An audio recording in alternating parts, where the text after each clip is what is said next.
Hi guys, JT here, and today I'm bringing you some information on 10 games in Fanatical's Best of Bento bundle of December 2023 to help you in picking your 10 games.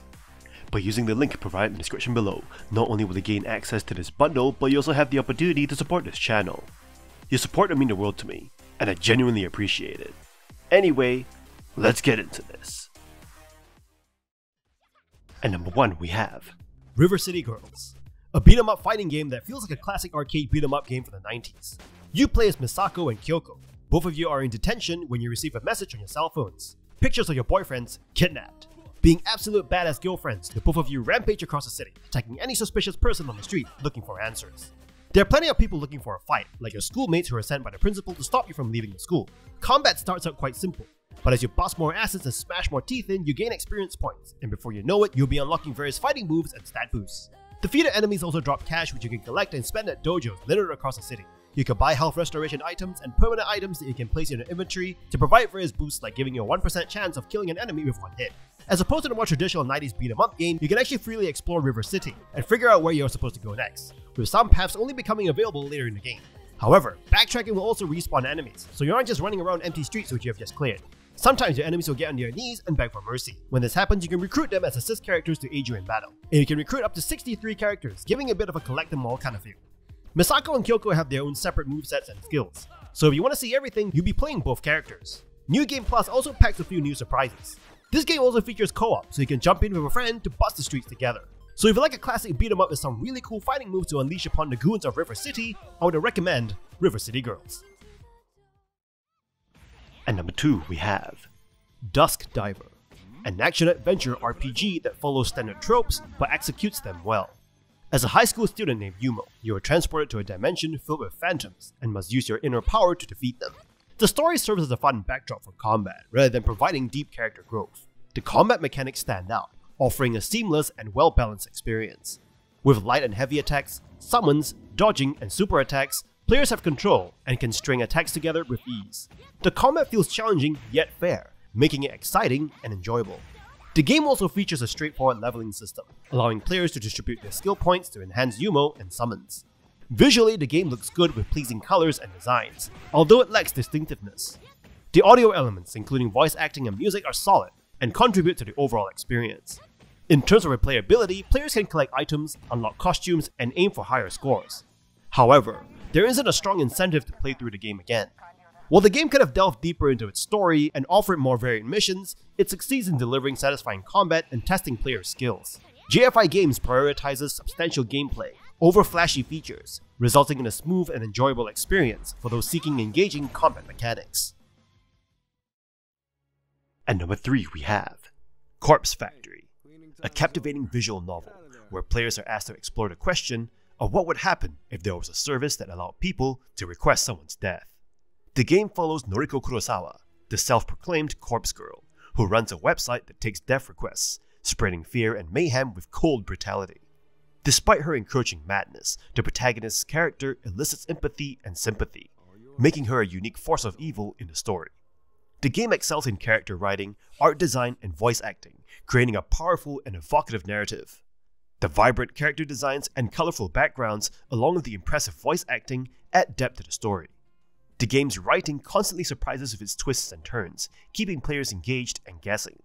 Although Corpse Factory has a few areas that could be improved, like its relatively linear gameplay and limited meaningful choices, it remains a dark and enjoyable visual novel with a unique premise. The game's blend of grimness, humanization, and endearing characters make it a captivating experience for players who enjoy thought-provoking storytelling.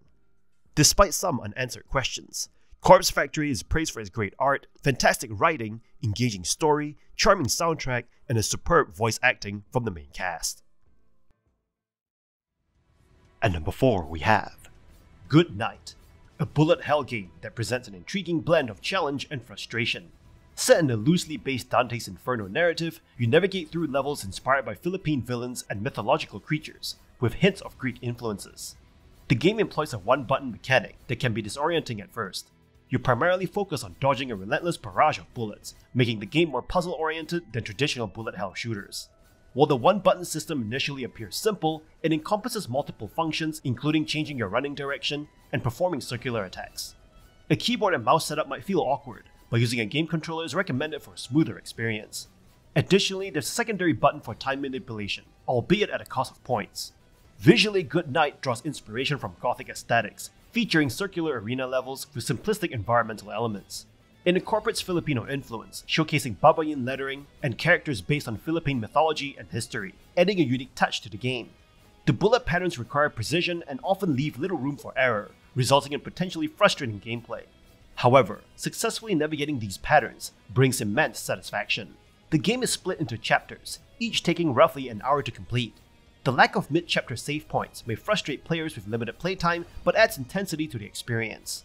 While Good Night has more positive than negatives, the point-based chapter unlocking system and the absence of in-chapter save points may deter some players.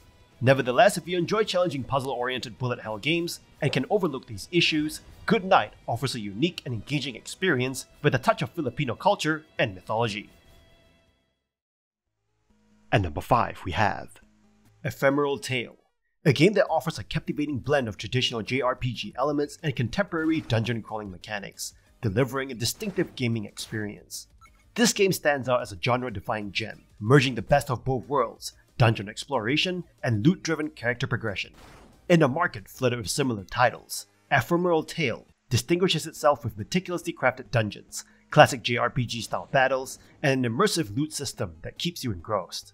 While the storyline serves as a backdrop for your adventures, the real star of the show is the meticulously designed game world.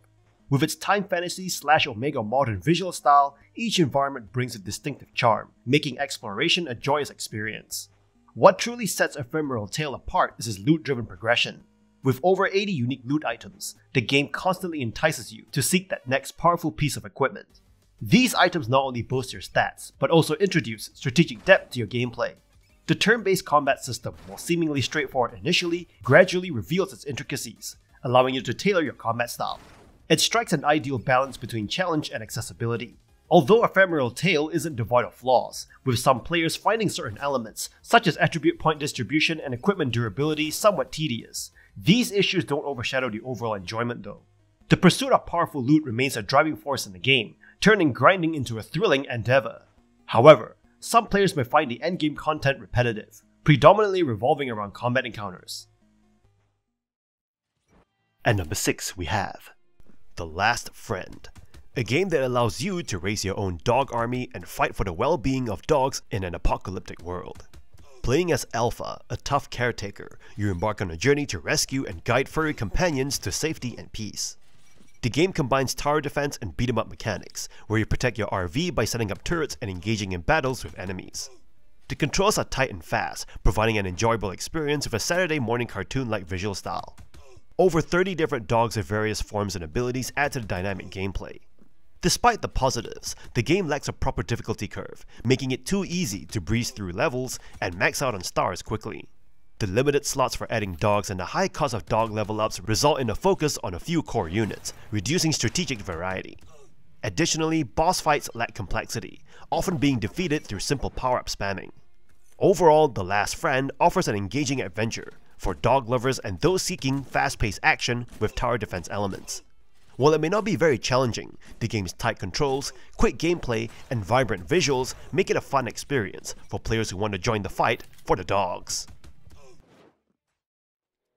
At number 7 we have Killer is Dead, Nightmare Edition, a spiritual successor to Killer 7, offering a unique and stylish gaming experience filled with dark visuals, fast-paced combat, and Suda51's signature humor. In this game, you step into the cybernetically enhanced shoes of Mondo Zappa, an assassin tasked with eliminating vampires, mystics, and other supernatural threats. The game revolves around hack-and-slash action, focusing on sword-based combat. Unlike some other character action games, Killer is Dead keeps its controls relatively simple, making it accessible to newcomers. Mondo's combat abilities can be expanded by earning cash from assassination missions, allowing you to purchase new moves and upgrades. While it may not have the complexity of some competitors, the combat remains exciting and satisfying. One distinctive feature is Mondo's artificial left arm, which can be customized with sub-weapons. These sub-weapons can be acquired by successfully navigating Mondo Girl's minigames, adding a unique twist to the gameplay. These segments, although sounding questionable in description, are executed with a playful, over-the-top approach that minimizes their creepiness. Killer is Dead's combat offers a mix of swordplay and ranged attacks, with boss battles providing a challenging and intense experience. Dodging is a key defensive maneuver, and building up combos can lead to devastating Final Judgment finishing moves. However, the game suffers from uninspired level design and a lack of environmental diversity. Stages can feel empty and flat, lacking the dynamic elements found in other character action games. Sub-missions help break the monotony, but could be better integrated into the main story. The Nightmare Edition on PC introduces a challenging Nightmare mode, and includes Steam achievements, adding some replayability. In summary, Killer is Dead Nightmare Edition offers a distinctive and visually appealing action game with Suda51's trademark style. While it may not reach the pinnacle of its genre, it provides an engaging and entertaining experience worth exploring for fans of character action games. At number 8 we have Night Cascades, a captivating Yuri visual novel infused with a unique police procedural twist, transporting you to 1980s America. The game's storyline offers a compelling narrative filled with intriguing twists and turns, while the meticulously crafted setting immerses you in the era's atmosphere. The addition of music and a UI that masterfully captures the 80s vibe enhances the overall experience, with nostalgic CRT TV scenes adding an extra layer of immersion. While some might find the story relatively short, its well-paced plot ensures that additional length isn't necessary. Night Cascades successfully ties up the mysteries presented and the romantic relationships between the two main characters, Jackie and Diane. However, some players might feel that their romance develops a tad too quickly, with a desire for more build-up to make it feel more earned. Night Cascades boasts great artwork, with detailed character designs and expressive sprites that breathe new life into every character, even those with minor roles. The addition of minigames, although not groundbreaking, adds an immersive element to the police procedural theme, without feeling intrusive. Ultimately, Night Cascades delivers a polished and delightful experience that showcases the dedication and love put into its creation. The richly developed setting, beautiful art, and engaging narrative make it a worthwhile addition to any visual novel enthusiast's collection. Whether you're a fan of Yuri romance, police procedurals, or simply appreciate a well-crafted story, Night Cascades is a must-play. At number 9 we have Dark Deity, an SRPG that expertly walks the fine line between homage and innovation, drawing heavy inspiration from the Fire Emblem series. The game's story kicks off with the king's ill-prepared military strike, conscripting students from a military academy into the war effort. While the narrative may feel somewhat predictable and convoluted, it redeems itself through the evolving relationships among the cast of characters. These relationships, filled with romance, quarrels, and intrigue, keep the story engaging. The game allows you to explore these dynamics further through bond conversations, even though they don't impact gameplay. Dark Deity boasts a diverse cast of characters, some of whom are as captivating as those in Fire Emblem Three Houses. With 30 playable characters, it can feel overwhelming, but their central role in the narrative helps compensate for the occasionally underwhelming writing. In terms of gameplay, Dark Deity adheres to classic turn-based tactics, with battles unfolding on grid-based maps. The game introduces its twist on the weapons triangle, incorporating 4 armor and 9 damage types. While this system can be complicated, color-coded arrows provide clarity, guiding players on damage effectiveness. Another unique feature is the ability to switch between 4 weapons during combat without penalties. This system, along with the upgradable weapons and equipable eternal aspects, offers deep customization. The game's 54 classes and character promotion system allow for diverse playstyles and strategies, but the lack of distinct abilities and balance issues among classes can be a drawback. In summary, Dark Deity distinguishes itself as a solid SRPG. While it borrows heavily from Fire Emblem, its character-driven narrative, complex combat systems, and charming retro aesthetics make it a compelling choice for fans of the genre. However, it falls short in terms of storytelling and may become monotonous due to a limited gameplay loop. At number 10 we have Kaichu, the Kaiju dating sim, a monster dating sim game involving romance between skyscraping monsters? You play as Gigachu, which might be a nod to Pikachu, but that might just be me, and you're a giant dinosaur looking for love. With a potential mate in mind, you can walk hand in hand as you destroy the world's most famous monuments. You will travel the world with your date across a bright and cheery world with dozens of famous landmarks to obliterate. The world has a ton of cute personality, and even the kaijus look like they can be turned into plush toys. The narrative of the game is cleverly done via news reports, and it seems like the whole world is interested to see if Gigachu can find love. Why can't we get news reports like this in our real life? These reports are packed with puns, playful, and are supported with great voice acting, adding to the relaxing tone of the game. Across the 3-act structure, you'll encounter the military trying to stop the destruction and possible interspecies breeding, and also a robot third wheel that is hell-bent on making sure you aren't moving towards a happy relationship.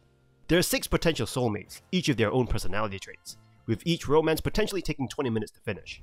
As opposed to traditional dating sim games where you're managing a meter or buying gifts, this game's dating sim is more of a speed date. You're asked a series of multiple choice questions, and how the other kaiju responds indicate how well the date is going. The response can either be bad, good, or great, with positive answers culminating in the smashing of the landmark that you're visiting at the time. Nothing like a good old-fashioned romantic vandalism. The game is very wholesome, and while some answers may seem obvious, there can be some mystery to the dance of courtship. Across the 3 acts, the answers to your date's questions become more crucial as you move along the final act involving the robot Kaichu trying to break up the party. There's not much challenge on offer, but this game is not really about that, as it sticks to its relaxing and cute themes. This game offers a very wholesome and interesting experience involving love between kaijus as opposed to humans. Coupled with some great writing, it is definitely one to experience. And that's all for this bundle. Once again, considering this is one of those best of bundles, there are plenty of repeats in this. However, these are at a great price for what they are, and they are very worth it, especially River City Girls, Dusk Diver, and Good Night. Throw in some Killer is Dead for good measure. In any case, kindly show your support by liking and subscribing to the channel, and I look forward to connecting with you in the upcoming video.